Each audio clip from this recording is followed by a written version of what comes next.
Incroyable victoire de champion d'Al Nasser contre El Shabab, c'était vraiment la folie, une rencontre palpitante comme rarement, c'est ce que je commence à beaucoup aimer dans ce football saoudien. C'est pour ce genre de match et ce genre de scénario qu'on aime le foot, Ronaldo et les siens l'emportent à l'extérieur sur le score de 3-2 dans un match et un scénario palpitant. CR7 et Talisca ont été les buteurs de ce match, Ronaldo sur penalty pour lancer les hostilités et ensuite un doublé pour Talisca qui permet à l'équipe de prendre 3 ultra précieux points. Malgré tout, c'est une victoire plus que paradoxale parce qu'aucun joueur d'Al Nasser n'a été bon, franchement El Shabab était au-dessus à tous les niveaux et mérite tout sauf cette défaite. C'est véritablement une très belle équipe avec des joueurs comme Carrasco, Rakitic, Saïs ou encore Diallo, pas étonnant qu'ils aient joué un très beau football et qu'ils aient réussi à acculer Al Nasser tout le long du match. Sincèrement, c'est rare de voir le Luis Castro Ball autant en difficulté, Al Nasser ne s'est pas laissé faire pour autant mais ils étaient dominés et avaient énormément de mal à se créer la moindre opportunité. Mais comme on vient de le dire, c'est un match paradoxal parce que justement Al Nasser n'a jamais été mené au score, El Shabab est revenu 2 fois mais n'a jamais réussi à passer devant. En ce qui concerne la prestation du GOAT, c'était un match très difficile au niveau individuel, mais c'est quand même très rassurant d'avoir un joueur qui marque toujours sur penalty. On peut tout le temps compter sur lui pour cet exercice-là, ça enlève un certain poids aux coéquipiers, mais il dépend énormément du jeu collectif pour le reste et des occasions créées. Malheureusement, comme je l'ai dit auparavant, Al Nasser était en grande difficulté et n'avait pas le luxe habituel de multiplier les opportunités en dominant le match. Là, c'était plutôt le contraire, la moindre situation dangereuse était quasiment miraculeuse et n'arrivait qu'une ou deux fois par mi-temps. Et donc, effectivement, Ronaldo ne fait pas un grand match, mais aucun de ses coéquipiers ne fait mieux, certains font même pire comme Brozovic qui continue à perdre un nombre incalculable de ballons dangereux. C'est 100% lui le fautif sur le deuxième but de l'égalisation, il aurait pu servir Ronaldo dans la profondeur et ça aurait pu être dangereux mais il préfère jouer à la baballe dans une zone dangereuse. Résultat, El Shabab revient au score et à ce moment là on se dit que c'est mort pour les 3 points. Et le pire c'est qu'il continue à perdre encore des ballons dangereux et ça aurait pu donner l'avantage à El Shabab et ça c'est très grave.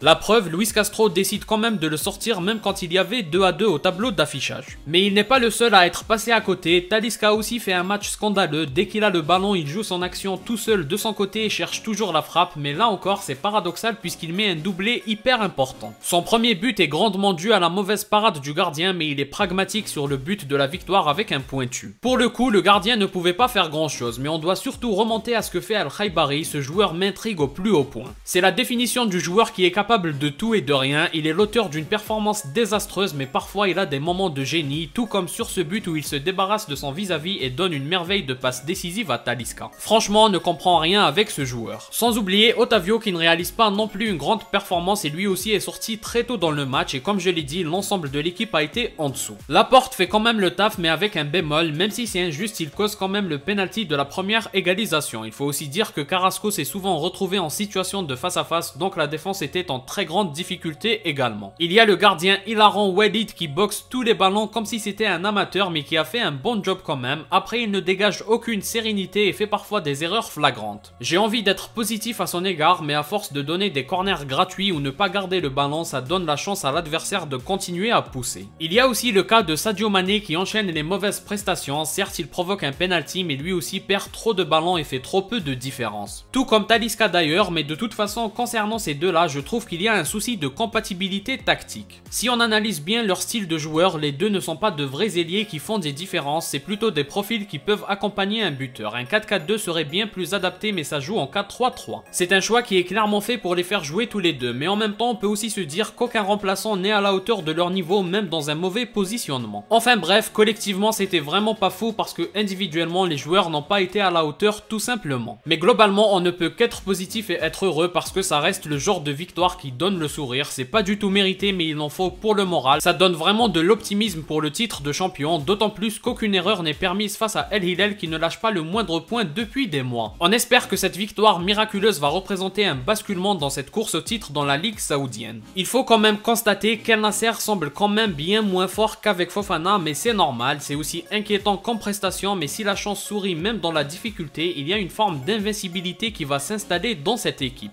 En tout cas, le constat amer, c'est qu'avec ce niveau, dans une confrontation contre El Hilal, on se fait massacrer, donc il va falloir retrouver la grande forme d'avant la trêve, sinon c'est vraiment chaud. Pour l'instant, on se contente des 3 points face à un adversaire plus que solide, et aussi au passage, l'arbitre a encore été terrible. Personnellement, je vais commencer à croire à ces théories du complot, le penalty est scandaleux, énormément de fautes sont oubliées, il va falloir régler ça, d'autant plus qu'El Hilal est souvent favorisé. Comme d'habitude, n'hésitez pas à donner votre avis en commentaire, si vous avez aimé, laissez un like et abonnez-vous pour ne rien rater, partagez aussi la vidéo pour me soutenir, moi je vous dis à la prochaine, portez-vous bien.